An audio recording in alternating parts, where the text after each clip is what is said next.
Hello dear friends, I am Professor D.M. Dharmadhikari, Director of Preeti Engineering Classes. I welcome all of you for today's session. Friends, आज के इस session में हम discuss करेंगे engineering metrology के दो questions के बारे में। फ्रेंड्स, ये जो सब्जेक्ट है वो diploma as well as degree mechanical production और प्रोडक्शन सैंडविच, मैकेनिकल सैंडविच ये ब्रांचेस के लिए कॉमन है। और जो दो क्वेश्चन के बारे में हम आज बात करने वाले हैं वो बहुत ही इंपॉर्टेंट क्वेश्चंस है। एग्जाम में इसके पहले बहुत बार इसके बारे में पूछा गया है और आपको 4 मार्क 6 मार्क इसमें से कवर हो सकते हैं अगर आपने ये क्वेश्चन समझ के लिए तो आइए देखते हैं आज के इंजीनियरिंग मेट्रोलॉजी के सब्जेक्ट में दो क्वेश्चंस इंपॉर्टेंट कौन कौन से हैं। फ्रेंड्स, पहला जो क्वेश्चन है वो क्वेश्चन है state the various needs of inspection. ये सवाल में आपको पूछा गया है कि मैन्युफैक्चरिंग करने के बाद इंडस्ट्री में इंस्पेक्शन की जरूरत क्या है। तो इमेजिन कीजिए कि एक मैन्युफैक्चरिंग फर्म है और वहां पे एक ऑपरेटर मशीन पे काम कर रहा है और number of jobs he is going to produce in mass production. तो अब इंस्पेक्शन अगर नहीं किया तो क्या हो सकता है, तो आपको समझ में आ जाएगा कि what is the need of inspection in industry. तो सबसे पहला जो पॉइंट है वो पॉइंट ऐसा है कि to ensure that the part material और component conforms to the established standard. Friends, हर एक मशीन में जब वो ऑपरेटर काम करता है तो उससे बताया जाता है कि तुझे ये ऑपरेशन करना है और उसके लिए ये टॉलरेंस दिया है। वही मशीन के बाजू में एक ड्राइंग लगाया हुआ रहता और वो ड्राइंग के हिसाब से उससे काम करना पड़ता है। जैसे आप लेथ मशीन पे प्रैक्टिकल करते हैं वैसे ही। तो वो ऑपरेटर को वो नेसेसरी स्टैंडर्ड फॉलो करना पड़ता है। अगर हम इंस्पेक्शन ही नहीं करेंगे यानी मेजरमेंट ही नहीं करेंगे, चेकिंग ही नहीं करेंगे, तो हमें कैसे पता चल जाएगा कि ये जो कंपोनेंट है ये with in that particular standard है। तो हमें पता चलना चाहिए कि ये part with in particular standard है यानी ये ओके है, एक्सेप्टेड है। इसके लिए सबसे पहली जरूरत है इंस्पेक्शन की। बाद में to meet the interchangeability of manufacturing, अगर हम एक पर्टिकुलर स्टैंडर्ड फॉलो करेंगे मैन्युफैक्चरिंग करते समय तो वही कंडीशन में सिर्फ वो जो पार्ट्स हम बना रहे हैं वो मैटिंग पार्ट के साथ मैच हो सकते हैं। समझिए कि आप यहाँ पे पेन तैयार कर रहे हैं और दूसरे जगह पे वो पेन का जो कवर है जो उसके ऊपर बैठता है वो तैयार हो रहा है। अगर ये जो पेन की बॉडी है हम विदाउट इंस्पेक्शन तैयार कर रहे हैं तो इसकी साइज बहुत ज्यादा कम ज्यादा हो सकती है और उसका जो मैटिंग पार्ट है वो मैटिंग पार्ट के साथ ये पेन की बॉडी बैठेगी ही नहीं। या आप मशीन का स्पिंडल तैयार कर रहे हैं, वो मशीन का हो या गाड़ी का हो, वो गाड़ी का स्पिंडल गाड़ी के जो डेफिनेट जगह पे उसने बैठना चाहिए और करस्पॉन्डिंग फिट्स देना चाहिए, वो फिट्स देगा ही नहीं, वो बैठेगा ही नहीं। तो to meet the interchangeability of manufacture, interchangeability और सिलेक्टिव असेंबली के बारे में मैं और एक वीडियो क्लिप बनाया है, तो वो वीडियो क्लिप भी आप देख लीजिए तो आपको पता चल जाएगा इंटरचेंजेबिलिटी क्या होती है। तो इंस्पेक्शन अगर हम करेंगे तो ही हमें पता चल जाएगा कि हमारे पार्ट्स इंटरचेंजेबल हो जाएंगे। बाद में to maintain the customer relation by ensuring that no faulty product reaches to the customer. हम जो प्रोडक्ट बना रहे हैं वो कोई ना कोई कस्टमर परचेस करेगा। परचेस करने के बाद अगर उससे पता चलेगा कि ये प्रोडक्ट तो अच्छा नहीं है तो कस्टमर अनहैप्पी हो जाएगा और वो 4 और लोगों को बोलेगा कि ये कंपनी का प्रोडक्ट मत खरीदो, ये प्रोडक्ट अच्छा नहीं है। तो हमें ये बहुत इंपॉर्टेंट है हमारे लिए कि वो कस्टमर के साथ हमारे जो रिलेशन है वो बहुत अच्छे होना चाहिए। वो कब रहेंगे? जब वो सेटिस्फाई रहेगा तब। जब हम पार्ट्स का एकदम थोरो इंस्पेक्शन करेंगे तो हम इंश्योर रहेंगे कि ये जो प्रोडक्ट है ये बहुत ही अच्छा प्रोडक्ट है और वही प्रोडक्ट हर एक कस्टमर के पास अगर जाएगा अच्छी क्वालिटी का तो each and every customer will be happy. तो ये हमारी कंपनी के लिए भी बहुत अच्छा रहेगा। बाद में to provide the means of finding out shortcomings in manufacturing. Friends, shortcomings in manufacturing का मतलब ऐसा कि हर एक मैन्युफैक्चरिंग के प्रोसेस में कुछ ना कुछ तो निगेटिव पॉइंट्स या निगेटिव फॉल्ट्स वगैरह वगैरह तैयार होने के चांसेस रहते हैं। तो हमें वो पता होना चाहिए कि ये मैन्युफैक्चरिंग प्रोसेस में अब इसके आगे या इसके आगे आने वाला जो प्रोडक्शन है, मैन्युफैक्चरिंग पार्ट्स है, उसमें ऐसे ऐसे प्रॉब्लम हो सकते हैं और वो प्रॉब्लम की वजह से ये पार्ट रिजेक्ट हो सकते हैं। लेकिन हमें वो कब पता चलेगा? जब हम इंस्पेक्शन करेंगे। समझिए कि वो पार्ट इंस्पेक्ट करते समय हमने इंस्पेक्शन कर दिया और हमें पता चल गया कि वो गाड़ी का स्पिंडल जो हम बना रहे हैं उसके ऊपर ऐसे चार्टर मार्क्स आ रहे हैं या सरफेस फिनिश उसका खराब हो रहा है। ये एक्चुअली एक मैन्युफैक्चरिंग प्रोसेस का प्रॉब्लम है, लेकिन हमने इंस्पेक्शन किया, विजुअल इंस्पेक्शन किया केयरफुली, इसकी वजह से हमें पता चला कि ये जो पार्ट है इसमें ऐसा ऐसा पर्टिकुलर सरफेस डिफेक्ट है, इसलिए कंपनी में इंस्पेक्शन की जरूरत होती है। बाद में to help to purchase good quality of raw material, tools, equipment which governs the quality of finished product. एक बात पक्की ध्यान में रखिए कि जो प्रोडक्ट हम तैयार कर रहे हैं उसमें 3 ऐसी चीजें हैं जो अपनी क्वालिटी रिफ्लेक्ट करते हैं। सबसे पहला है रॉ मटेरियल, वो अगर अच्छी क्वालिटी का है तो ही हमारा फाइनल प्रोडक्ट अच्छा बनेगा। टूल्स अगर अच्छे क्वालिटी के हैं तो ही हमारा कटिंग वगैरह अच्छा हो जाएगा। मेजरिंग करने वाले जो इंस्ट्रूमेंट हम यूज कर रहे हैं वो भी अच्छे क्वालिटी के होना चाहिए, तो ही हमें करेक्ट रीडिंग का पता चल जाएगा। जब हम इंस्पेक्शन करेंगे तो हमें पता चल जाएगा कि किसकी वजह से प्रोडक्ट में फॉल्ट आ रहा है। रॉ मटेरियल की वजह से है या कटिंग टूल्स की वजह से है या इक्विपमेंट की वजह से है, वो हम फाइंड आउट कर सकते हैं। और वो फाइंड आउट होने के बाद करेक्टिव एक्शन लेना बहुत ही आसान हो जाता। लेकिन ये कब पता चलेगा? जब हम इंस्पेक्शन करेंगे तो ये 5th रीजन है इंस्पेक्शन कंपनी में क्यों करते हैं इसके लिए का। 6th reason is that it helps to coordinate the functions of quality control, production, purchase and other departments of the organisation. Company में बहुत सारे डिपार्टमेंट्स का इन्वॉल्वमेंट रहता है प्रोडक्शन में। पर्टिकुलरली 3 डिपार्टमेंट उसमें बहुत ही अहम भूमिका निभाते हैं। एक है क्वालिटी कंट्रोल जो चेकिंग करते हैं एक्चुअल वो, दूसरे है प्रोडक्शन जो तैयार करते हैं वो, और तीसरे है परचेस। परचेस डिपार्टमेंट का रोल क्या रहता है? रॉ मटेरियल लाके देना, कटिंग टूल्स वगैरह लाके देना, या बाकी के भी डिपार्टमेंट रहते हैं जैसे वो जिग फिक्चर वगैरह वगैरह मैन्युफैक्चरिंग करते हैं, उनका भी रोल रहता है। तो ये पूरे डिपार्टमेंट में एक अच्छा सा कोऑर्डिनेशन रखना ताकि हमारा जो फाइनल प्रोडक्ट है वो बहुत अच्छी क्वालिटी का बन जाएगा। लेकिन ये कब पता चलेगा कि किसका प्रॉब्लम है? जब हम इंस्पेक्शन करेंगे तो। जब तक हम इंस्पेक्शन नहीं करेंगे तो पूरा गोलमाल होता रहेगा। प्रोडक्शन वाले बोलेंगे कि रॉ मटेरियल का प्रॉब्लम है, परचेस वाले बोलेंगे कि हमारा प्रॉब्लम है ही नहीं, जिग्स एंड फिक्चर का प्रॉब्लम है, जिग्स एंड फिक्चर वाले बोलेंगे हमारा प्रॉब्लम है ही नहीं, प्रोडक्शन डिपार्टमेंट में काम करने वाला जो ऑपरेटर है वही अच्छा काम नहीं कर रहा। तो ऐसा होता रहेगा।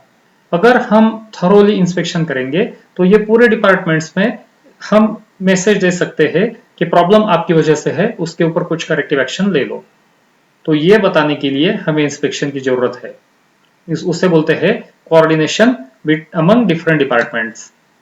और एक रीजन है इंस्पेक्शन का, to take decision on defective parts. Defective parts कितनी भी कोशिश करने के बाद 2-4 पीस तो निकलते ही है। समझो आपने 1000-2000 पार्ट्स मैन्युफैक्चर किए तो उसमें अगर एक 5-6 रिजेक्टेड पार्ट निकले तो वो रिजेक्टेड पार्ट का एग्जैक्ट क्या करने का। उसमें से कुछ हो सकता है माइनर करेक्शन करने के बाद ओके भी हो सकते हैं, कुछ नहीं भी हो सकते हैं। तो एग्जैक्टली क्या करने का, रिवर्क करने का है या उसे रिजेक्ट करना है, वो डिसीजन हमें कब पता चलेगा? जब हमें पता चलेगा कि रिजेक्शन की या रिवर्क की क्वांटिटी कितनी है। और वो क्वांटिटी पता होने के लिए हमें इंस्पेक्शन करना जरूरी है। और एक रीजन है to increase the profitability of organisation by reducing the rework and rejection. Inspection करने वाला जो कोई है वो मशीन पे जब इंस्पेक्शन करने लगेगा और उसे अगर पता चला कि ये जो वर्क पीसेस बन रहे हैं these are not according to standard, तो वो ऑपरेटर को इमीडिएट बता देगा कि मशीन बंद कर दे, यहाँ पे ऐसा ऐसा प्रॉब्लम है, करेक्टिव एक्शन ले ले, पहले सेटिंग वगैरह करेक्ट कर और बाद में मैन्युफैक्चरिंग शुरू कर। अब इसके ऐसे बताने से रिजेक्शन पार्ट का जो जनरेशन हो रहा था वो मशीन से, वो इमीडिएट स्टॉप हो जाता। अगर रिजेक्टेड पार्ट, रिवर्क पार्ट बनेंगे ही नहीं तो कंपनी का प्रॉफिट बढ़ेगा, क्योंकि रिजेक्टेड पार्ट हमें सेल ऑफ करना पड़ता है भंगार के रेट में, वो बहुत कम आता है। लेकिन वही पार्ट अगर आप अच्छे ढंग से, अच्छे क्वालिटी से बनाएंगे तो वो एकदम अच्छे रेट में हम मार्केट में सेल कर सकते हैं। तो friends, these are the various needs for inspection or these are the various reasons due to which inspection is essential in industry.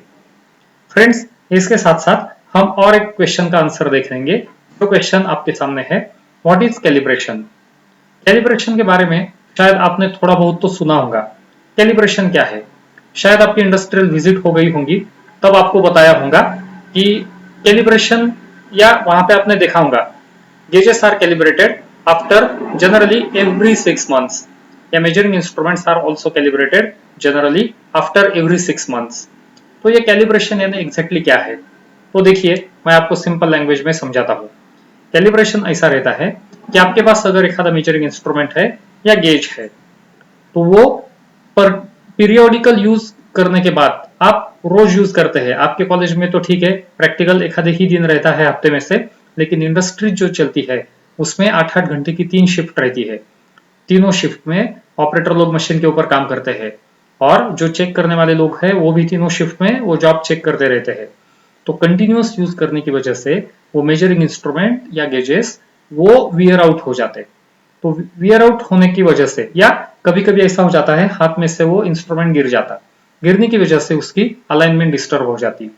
तो ऐसे कंडीशन में हम लोगों को ये चेक करना पड़ता है कि जिस मेजरिंग इंस्ट्रूमेंट से हम कंपोनेंट्स वर्क पीसेस चेक कर रहे हैं वो मेजरिंग इंस्ट्रूमेंट ओके है या नहीं। नहीं तो वो मेजरिंग इंस्ट्रूमेंट अगर वियर आउट हो गया है तो उससे जितने भी जॉब आप चेक करेंगे वो पूरा गलत रीडिंग दिखाएगा। तो इसकी वजह से ये जो मेजरिंग इंस्ट्रूमेंट्स है वो एक पर्टिकुलर स्टैंडर्ड के साथ टैली करना पड़ता है कि ये ओके है कि नहीं। ये जो टैली हम लोग करते हैं उससे बोलते हैं कैलिब्रेशन। तो आइए देखते हैं थ्योरेटिकल पॉइंट्स कौन कौन से हैं यही डेफिनेशन में। The instruments and gauges to be used for measurement should be of the known accuracy in order that the results obtained are meaningful. जो रिजल्ट उन्होंने दिए वो करेक्ट मिलना चाहिए, उसे बोलते हैं meaningful result. In order to identify the errors and rectification of errors, the instruments are compared with masters or standards. This act of comparison is known as calibration. ये हो गया पहला पॉइंट। और in addition to this आप ऐसा भी लिख सकते हैं, the process of checking the accuracy of measuring instruments and gauges with a predefined standard in standard condition is called as calibration. अब ये स्टैंडर्ड कंडीशन क्या क्या है? तो ये स्टैंडर्ड कंडीशन यानी रूम टेम्परेचर, प्रेशर, उसके बारे में है कि उसका कैलिब्रेशन हमेशा 25 डिग्री सेंटीग्रेड 20 डिग्री सेंटीग्रेड को ही करना चाहिए। वो लिखा हुआ रहता है कि it should be calibrated at this condition. वो इंस्ट्रूमेंट के ऊपर लिखा रहता है, वो कंडीशन में उसको टेम्परेचर, प्रेशर वगैरह वगैरह आपको सेट करना पड़ता है और बाद में इसका कैलिब्रेशन करना पड़ता है। For example, a micrometer or vernier caliper is calibrated after every 6 months by applying a known input such as slip gauge between the micrometer and wheels, and it should give accurate reading which is written on that slip gauge. अभी तक शायद आपने slip gauges देखे होंगे। Slip gauges के ऊपर भी एक वीडियो मैं जल्दी बनाने वाला हूं, तो वो भी आप देख लीजिए। एक आधा माइक्रोमीटर है, वो ओके है या नहीं ये मैं कैसे चेक करता हूं? देखिए, मैं क्या करूंगा, एक स्लिप गेज यानी एक रेक्टेंगुलर पीस रहता है मेटल का, वो स्लिप गेज लेते हैं और माइक्रोमीटर के एनविल्स में पकड़ते हैं, जैसे हम लोग एक आधे वर्क पीस का डायमीटर मेजर करने के लिए होल्ड करते हैं वैसा। Suppose this is a slip gauge of 10.00 millimetre, तो 10.00 का स्लिप गेज मैं अप्लाई करूंगा वर्नियर के बीच में मेजर करने के लिए। ऑर्डिनरी मेथड से मैं रीडिंग ले लूंगा। Suppose I am getting reading 10.000. In that condition, what conclusion I will make? That this micrometer is okay. But suppose I am getting the reading of 9.90. Same slip gauge है, 10.00 का slip gauge मैंने apply किया और मुझे reading मिल रहा है 9.90, यानी कम reading मुझे मिल रहा है। तो इसका मतलब क्या? इसका मतलब ये कि ये जो माइक्रोमीटर है वो वियर आउट हो गया है, और वियर आउट होने की वजह से उसके दोनों एनविल्स एकदम नजदीक आ रहे हैं। वो वियर आउट कितना है? तो 0.1 मिलीमीटर का है। समझिए थर्ड कंडीशन कि वही स्लिप गेज अप्लाई करने के बाद मुझे अगर रीडिंग मिलता है 10.1, तो 10.1 रीडिंग मिलते ही मैं कंक्लूजन क्या निकाल सकता हूं, ये माइक्रोमीटर में कहीं ना कहीं पे तो बारीक सी डस्ट या डर्ट या कुछ मेटल की बर वगैरह अटक के बैठी है, और वो अटकने की वजह से वो माइक्रोमीटर के जो एनविल्स है वो एक दूसरे को टच नहीं कर रहे, और 0.1 वो एक दूसरे से दूर रहते हैं। तो फ्रेंड्स, ये प्रोसेस को बोलते हैं कैलिब्रेशन। मैंने आपको बता दिया कि माइक्रोमीटर का कैलिब्रेशन कैसा करते हैं। सिमिलर टू दैट वर्नियर का भी कैलिब्रेशन करना पड़ता है। Each and every measuring instrument का कैलिब्रेशन करना ही पड़ता है। आपको और एक सब्जेक्ट है मैकेनिकल मेजरमेंट्स में, उसमें भी प्रेशर गेजेस वगैरह वगैरह जैसे इंस्ट्रूमेंट है वो भी कैलिब्रेट करना ही पड़ता है। जितने भी इंस्ट्रूमेंट्स मेजरमेंट के लिए आप यूज करते हैं उसके लिए ये कैलिब्रेशन की प्रोसेस यूज करते हैं। In short, we can define that calibration is a process in which a known input is applied to the instrument and its output is cross checked whether we are getting the same reading or not. 10 millimetre का slip gauge apply करने के बाद अगर 10.00 का ही reading अगर हमें मिलता है तो इसका मतलब दैट माइक्रोमीटर और vernier is absolutely okay, there is no any problem. लेकिन कम ज्यादा हो रहा है तो उसमें प्रॉब्लम है, तो वो रिपेयर करना पड़ता है, रेक्टिफाई करना पड़ता है। तो friends, I think these two questions are very clear to all of you. आपको और एक सजेशन मैं देना चाहूंगा कि ये एक फ्री स्टडी ऐप मैंने तैयार किया है प्रीति स्टडी सेंटर के नाम से। गूगल प्ले स्टोर पे ये फ्री अवेलेबल है। इसमें ऐसा बहुत सारा स्टडी मटेरियल अपलोड किया है, जैसे कि आपके previous question paper, model answer paper वगैरह वगैरह। बहुत सारे वीडियोस भी मैं इसके ऊपर अपलोड करने वाला हूँ। यूट्यूब पे अगर आपने मेरा चैनल सब्सक्राइब नहीं किया है तो जरूर सब्सक्राइब कीजिए। ऐसे बहुत सारे एजुकेशनल वीडियोस मैं अपलोड करने वाला हूँ, उसकी इंफॉर्मेशन भी आपको टाइम टू टाइम मिलती रहेगी। और ये वीडियो अगर आपको पसंद है तो इसे आप जरूर लाइक कर दीजिए। Thank you very much.